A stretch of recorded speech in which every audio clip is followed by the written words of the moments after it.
Hello and welcome to Keith and Richard's Christingle workshop. We're going to talk through how to make a Christingle. We're also going to talk about what a Christingle represents, what it's about and why we do it as we lead up to Christmas. Now it's obviously very strange because normally we'd all be together in St James's Church, we'd be making them and then we'd stand around the edges of the church in darkness, light them and watch the light take over the darkness in the church. Now obviously we can't do that this year, and so we're going to do it from our own homes or from our schools. And what we're going to challenge you with, which I'll talk about later, is sending in a Christingle selfie so that we can collate all those pictures together and really see the light shining in the darkness. So Keith, your Christingle construction kit, are you excited about what's inside? I'm excited and I'm going to start having a bit of a nose and see what we find. Let's see what's in there. An orange, a red ribbon, 4 cocktail sticks, some Haribo sweets. Ooh, some Haribo. I've got some raisins. Tin foil, candle, and really importantly, and make sure you look for them at the bottom of your packs, just in case, because they could be easily missed, 2 pieces of double-sided sticky tape. Now make sure you get these out your bag because they're very easy to miss and they might disappear into the bottom. So make sure you find both of the double-sided sticky tape strip. And so there we go, that's everything that you need to construct your very own Christingle. And so what do you think we should begin with? It's always difficult because there's lots of things that we do in church that we do sort of like week in, week out, and then there's some things that we do once a year. Yep. Christingle is one of those things. I always struggle a little bit to remember what this is all about. First tip. Yeah? Don't eat the raisins and the Haribo before you've finished. That's probably a good idea. Remember that, boys and girls at home. I recommend starting with the orange. Yep, it's been a year since we last did this, but I remember that we start with an orange. Now what this represents is the world. And it shows us that God created the world and God sees all of his creation. And not only creation, but he sees you. He sees the situations that you are facing, your difficulties, your troubles, but also your joys and your happiness. So the orange is the foundation for what we're going to create, represents the world that God loves. And then the next thing we're going to do, and this is a little bit trickier than normal, because sometimes you just use a piece of orange tape, a piece of red tape even, to go around the orange, and we're using a piece of red ribbon. And we're going to put this red ribbon on the orange first, and then we're going to talk about what it represents. So this is where you need your double-sided sticky tape. Oh. Right. So once you've unpeeled one side, find out which side's sticky and stick it to one end of your ribbon. Richard, I'm just going to go over here and get my glasses so I can see this sticky tape. Okay, I'll carry on trying to peel the tape off the backing. It's nice getting old. Richard, I can't do it. I've done 2. How many have you done, Keith? 0. It's not a game. I mean, it's not a competition. There you go. So you should end up with a piece of sticky tape attached to each end of your ribbon. How many pieces of sticky tape have you got on your ribbon, Keith? I think he's nearly got 1.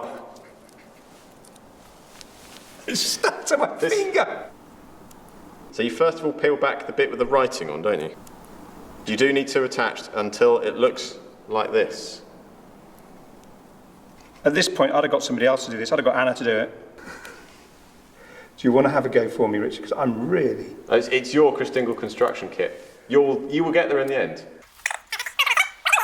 Well, what you will do really efficiently, Richard, and what I will struggle to do, is then you take one end off, so that's come off really easily. Yeah, you expose the glue. Yes, and then you stick that end in the middle of the orange and go all the way around the world with the ribbon. And what do you do when you get to the other end? You take the other white bit off, remove that, and then what normally happens is the white bit sticks to your finger like that, and you have to kind of flick at it for a while and then hope that it will come off, and it does, and then you can stick the end of your ribbon down. And what you've got is a ribbon going all the way around the world. I'm proud of you. Thank you. It took me some time, didn't it? So the red ribbon, what does that represent? What does that remind us of? Well, the fact that it's going all the way around the world, that it covers the whole world, kind of is really helpful in our thinking about what it's about, because it is the blood of Christ. Because even though at Christmas we remember the birth of Christ. We remember that little baby, that innocent, fragile baby born into a stable. We also remember that that was the Son of God, Jesus Christ, who came to save the world. And the ultimate thing that he did was he died on the cross. He died on the cross so that you and I could have a relationship with God through what he had done. And the red ribbon reminds us of the blood that he shed on the cross. And then it goes all the way around the world, doesn't it? Yep. It must show that God loves every single person in the world. He didn't die just for you and for me. He didn't die just for people that come to church. He didn't even die for the people that just recognise that God died for them. He died for everybody. Those people that know him and those people that don't know him. Those people who feel really distant from him, who feel they're unworthy of his love or don't really care about his love.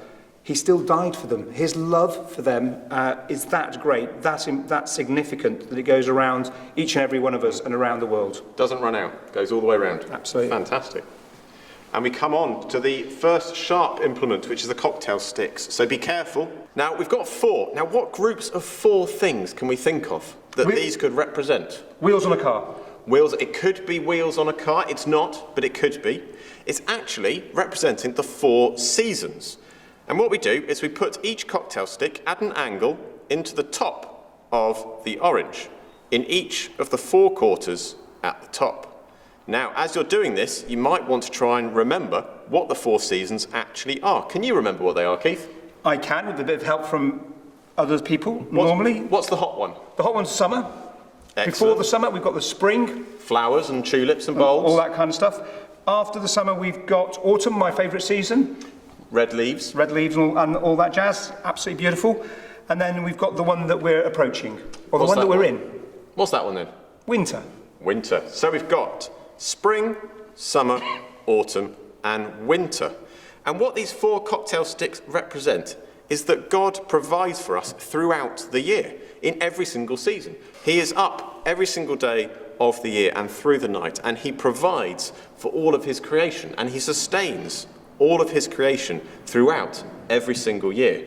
But they look a bit empty, don't they, Keith? What can we put on the cocktail stick? That's certainly not the done deal. There's more to add to that. There is more. So what could we add?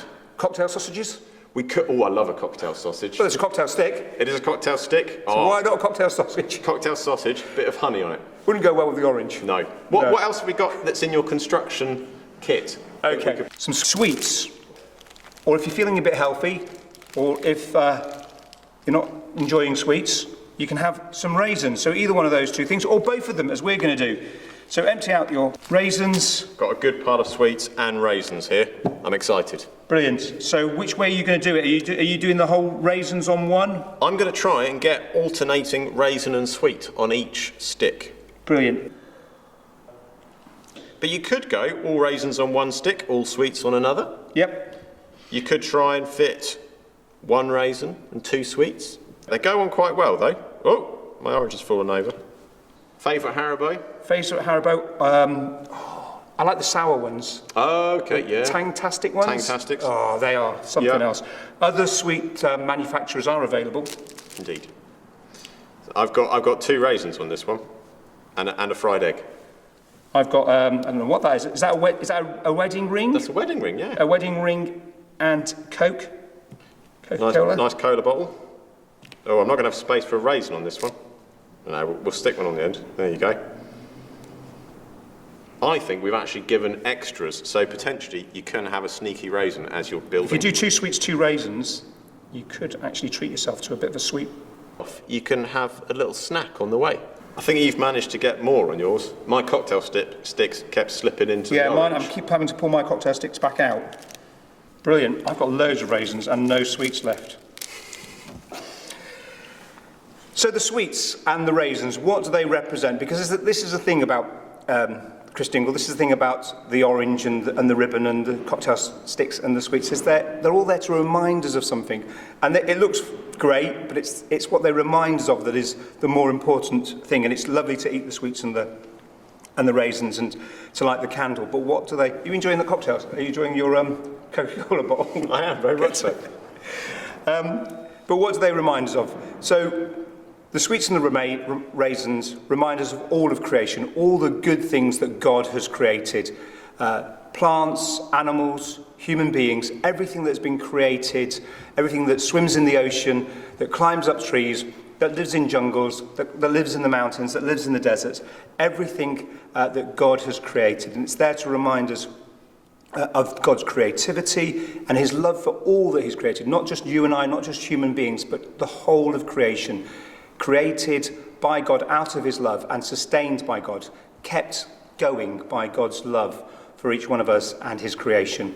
And also that then kind of has a response from us, doesn't it? Because actually if God, who created everything, created it out of love, then actually we should also look to the world, look to creation, and respond to it with love, to think about how we care for our creation, how we care for the plants and the animals that we share this planet with, that God created. Fantastic. We're now going to put the orange to one side because we're going to come on to the candle and the tin foil. So what you need to do is you need to get your tin foil and you place your candle in the centre of it and then wrap the foil around the bottom of the candle. So make it nice and tight, but then you want to spread out the top. So what this does really, it's a bit of health and safety. It stops the wax when you light the candle from dripping onto your fingers and onto your orange. Now the tin foil... I've noticed something. Yeah? You're getting really all the easy ones. Yeah, I know. It's clever, that, isn't it? Yeah. Yeah.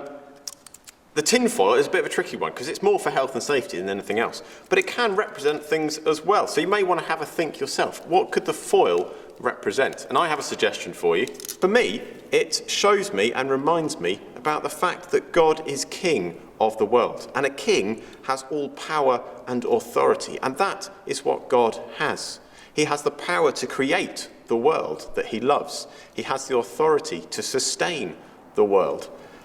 And so the tinfoil reminds us that God is king. What do we do with our candle and foil once we've wrapped it around the base? So you need to go back to your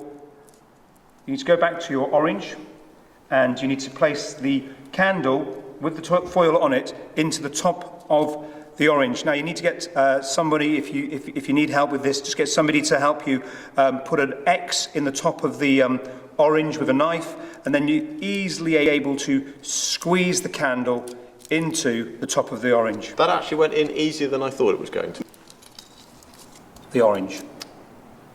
There you go. Brilliant. Perfect. So now we have the candle on top of the Christingle. Christingle. What does the candle represent? The most important thing. The most important thing, and probably, at this particular Christmas, when Christmas has... Well, Christmas is going to be so tricky for people because of the lockdown, because of COVID-19, because it's going to be difficult for some of us to see family and friends, and because of the year that we've had, because of how difficult 2020 has been. We've had a dark year, and the candle reminds us that however dark the year has been, however dark our lives are and the situations that we're in are, even in that darkness, that Jesus, who is the light of the world, Jesus who came in to bring light into all our dark situations, is still with us. The light of the one who created everything still shines in all our situations. And we can think about the whole world in that situation as it comes to terms with and lives through COVID-19. And we can think about our own lives. We can think about the difficult stuff, the dark stuff that's going on in our own lives that we might want, that we do want Jesus' light to shine into, his love to shine into our lives. So that's what we do when we light the candle. Fantastic. And so I think what we should probably do is light our Christingles, just to prove that they do work. So here I have some matches. Would you like me to light your Christingle? That'd be great.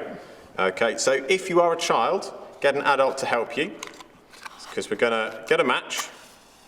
And thinking about what Keith shared about Jesus being the light in the world, there's a verse in the Bible that says, it's Jesus speaking actually, about himself.